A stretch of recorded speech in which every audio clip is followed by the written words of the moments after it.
Good morning, everyone. Happy Sunday. Hope everybody's having a good day. Ooh, it's 7-Eleven. Guess what? It's Free Slurpee Day. I think they were doing free Slurpees for like a month, though, weren't they? Something like that. I don't know. Either way, it's Free Slurpee Day. Actually, it's been a few years since I took advantage of that. Usually, I take advantage of it if I show up to a 7-Eleven on 7-Eleven. So that's usually when it'll happen. It's nothing intentional. I don't really go out of my way for food or drinks. It's just getting my coffee and my Coca Cola, my cereal. I'm all right.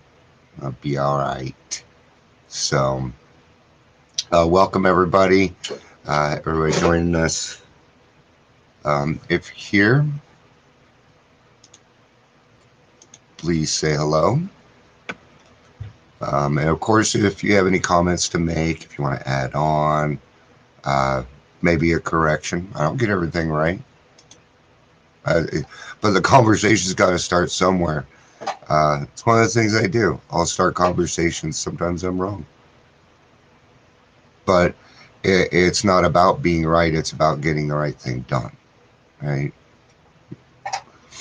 When we stop perceiving things as right or wrong and things that are just need to be taken care of, things might change for us. So, good morning, Chris. Good to see you, man. Good to see you.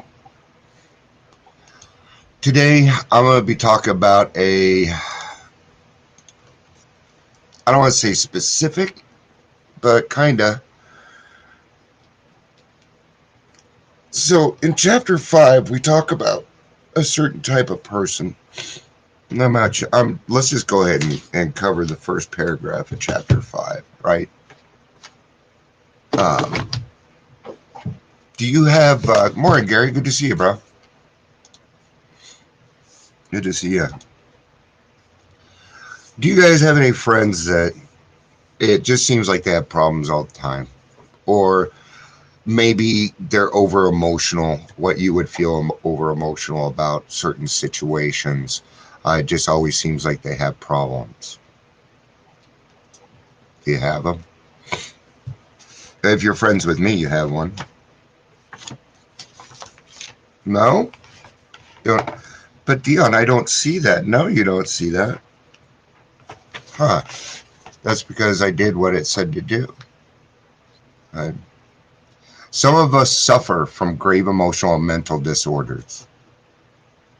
Depression, right? That's not really grave, is it, though? Yeah, it is. That can make you isolate. Isolation can lead to drinking. It can lead right back to our addiction and therefore kill you. I'd say that's kind of grave. Some of us have mental disorders. I deal with anxiety, PTSD. There are some people that deal with ADHD. Can you imagine that we went through years and years of putting ourselves through fucking hell to not come out with anything? So if you don't have any of those things, good on you, man. Good job.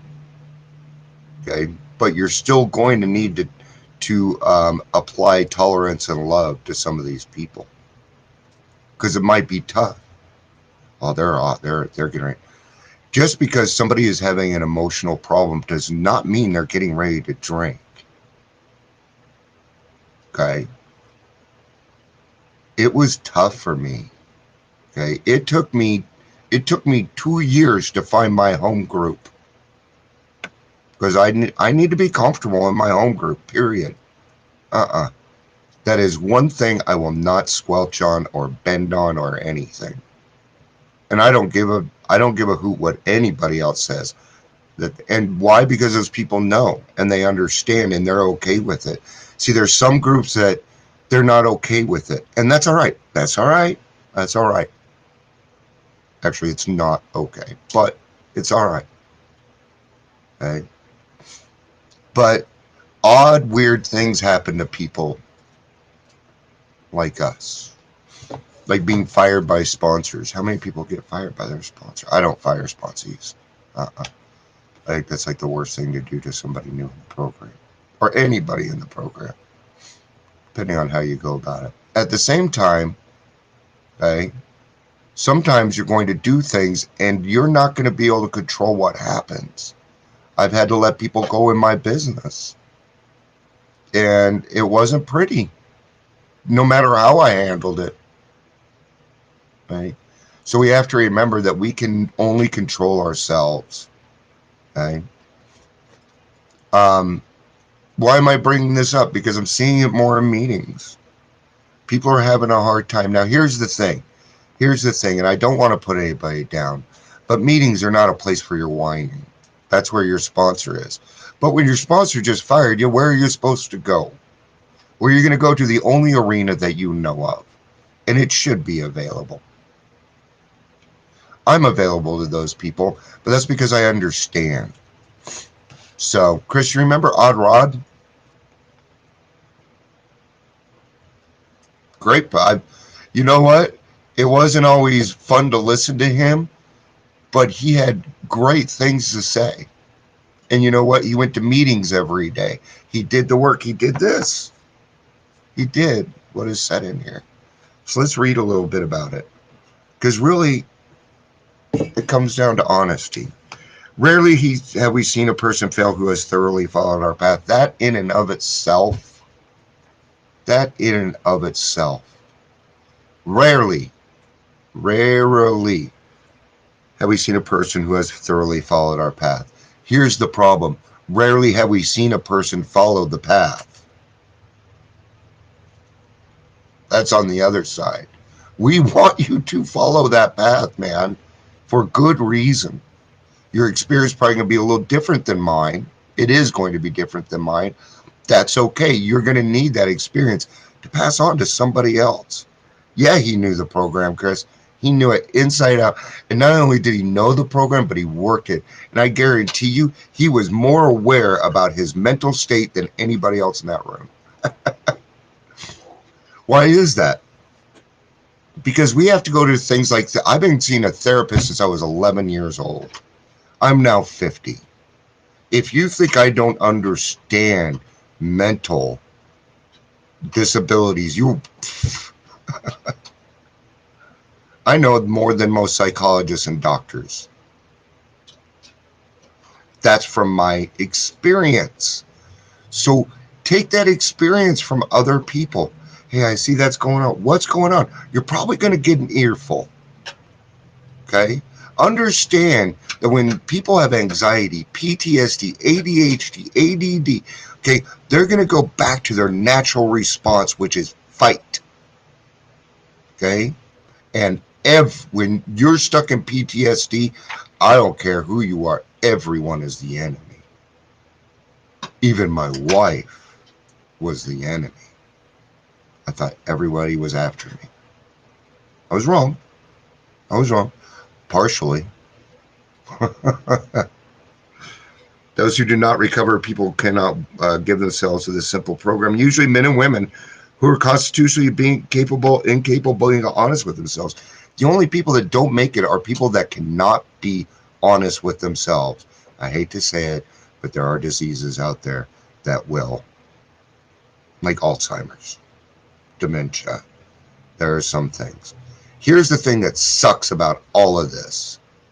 Okay? Anxiety, PTSD, all this stuff looks like addiction. So therefore, mental health and addiction are lumped together. But they are different. They don't talk about, mental health and different programs or different things that you can use in here. What it does, it tells you to go to and see other people. There are such unfortunates. They are not at fault. They seem to have been born that way. They are naturally incapable of grasping and develop a manner of living which demands rigorous honesty. Their chances are less than average. There are those who suffer from grave emotional mental disorders, but many of them do recover if they have the capacity to be honest. Yes, that's the thing, is we even have the capacity to be honest while we were caught in that. At least I could.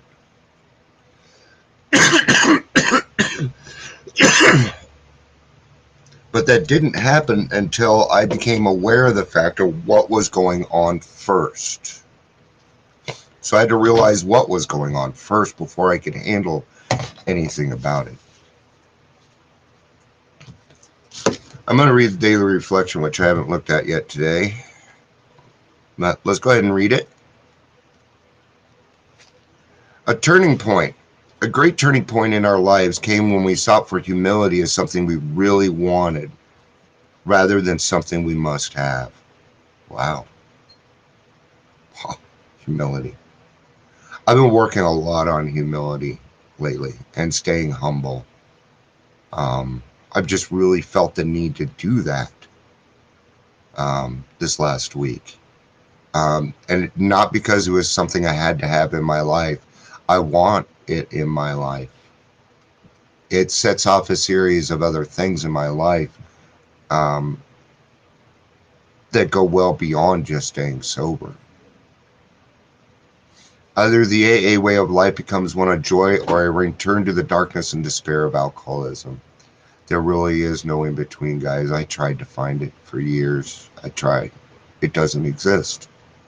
There is no utopia. It's not there.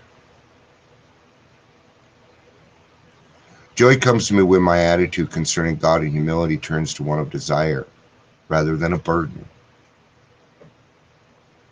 And I used to, I'm so tired of being humbled and And once I came to the point where I accepted it as a part of life, as a way of life, it became something different. It became a tool for me to be able to utilize in my sobriety. And now it's part of my God box. The darkness in my life changes to radiant light when I arrived at the realization that being truthful and honest in dealing with my inventory results in my life being filled with sincerity, freedom, and joy. I swear our literature has the worst run-on sentences. Well, just not run-on, but very long sentences. Trust in my higher power deepens, and the flush of gratitude spreads through my being. I am convinced that being humble is being truthful and honest in dealing with myself and God. It is then that humility is something I really want, rather than being something I must have. And where does that start? That starts with being honest with yourself.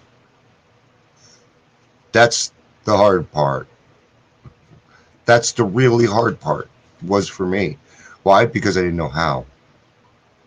I hadn't been honest with myself before. So I didn't know how to be honest with myself. So how do I learn how? I go to AA, I get a sponsor, and I follow direction. That's simple. Not easy. Simple. All right, guys, that'll be it for today. I'll be back tomorrow for daily reflection. I love you guys. Peace out and